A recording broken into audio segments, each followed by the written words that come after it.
অন্য সাপ যেখানে মানুষ দেখলে পালিয়ে যায়, রাসেলস ভাইপার মানুষ দেখলে তেড়ে এসে কামড়ায়। হিংস্রতার দিক থেকে বিশ্বের সবচেয়ে উপরে রয়েছে রাসেলস ভাইপার।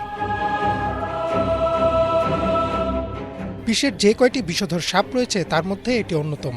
এই সাপকে বাংলাদেশের মানুষ চন্দ্রবোরা সাপ নামেও চিনে। ইতোমধ্যেই এর কামড়ে দেশের বিভিন্ন জায়গায় বেশ কিছু প্রাণহানির খবরও পাওয়া গেছে।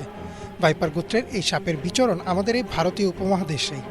এই সাপটির দেহ সাধারণত মোটা, লেজ সরু ও ছোট হয়, মাথা চ্যাপ্টা ও ত্রিভুজাকার। সাপটির গায়ের রং গাঢ় বাদামি, অনেকটা শুকনো পাতার মতো, আর এজন্যই সাপটি খুব সহজেই শুকনো পাতার আড়ালে নিজেকে লুকিয়ে ফেলতে পারে। রাসেলস ভাইপারের জিহ্বার রং বাদামি অথবা কালো হতে পারে। এর সারা গায়ে গাঢ় বাদামি বা কালো রঙের গোল গোল দাগ থাকে। গোলাকার এই দাগগুলো দেখতে অনেকটা চাঁদের মতো, আর তাই এই সাপকে আমাদের দেশে চন্দ্রবোরা নামেও ডাকা হয়। দেখতে অনেকটা অজগরের মতো। পেটের দিকে যে আঁশ রয়েছে তার রং সাদা। রাসেলস ভাইপারের বিষ দাঁত তুলনামূলক লম্বা হয়, প্রায় 16 মিলিমিটার পর্যন্ত হতে পারে।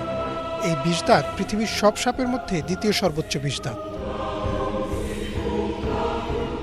সাধারণত সব সাপেরই একটা বৈশিষ্ট্য থাকে, তা হচ্ছে এরা মানুষকে এড়িয়ে চলে।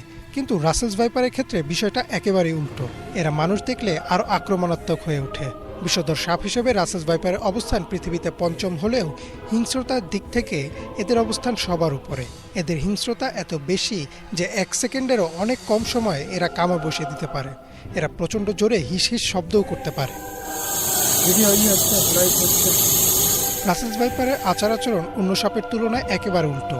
এরা সাধারণত দিনের বেলা সক্রিয় থাকে এবং এ সময় বেশি মানুষকে আক্রমণ করে। এরা ঘন জঙ্গল এড়িয়ে চলে, সাধারণত ঘাসে ঢাকা খোলা মাঠ, ফসলি জমি ইত্যাদি জায়গায় এদের বিচরণ। রাসেলস ভাইপার কামড় দিলে কামড়ের জায়গায় প্রচণ্ড ব্যথা হয় আর ফুলে যায়। কয়েক ঘন্টার মধ্যে আশপাশের জায়গাও ফুলে যায়। বিভিন্ন মেডিকেল জার্নাল থেকে জানা যায় যে রাসেলস ভাইপার কামড় দিলে 72 ঘন্টার মধ্যে রোগীর মৃত্যু হয়। তবে বেশিরভাগ ক্ষেত্রেই যদি এই সময়সীমার মধ্যে অ্যান্টিভেনম চিকিৎসা শুরু করা যায় তবে হয়তো রোগীর জীবন বাঁচানো সম্ভব। বিশ্ব স্বাস্থ্য সংস্থার প্রতিবেদন অনুযায়ী আমাদের দেশে বছরে অন্তত 5,80,000 মানুষকে সাপে কামড়ায়, যার মধ্যে অন্তত 6,000 মানুষ মৃত্যুবরণ করেন।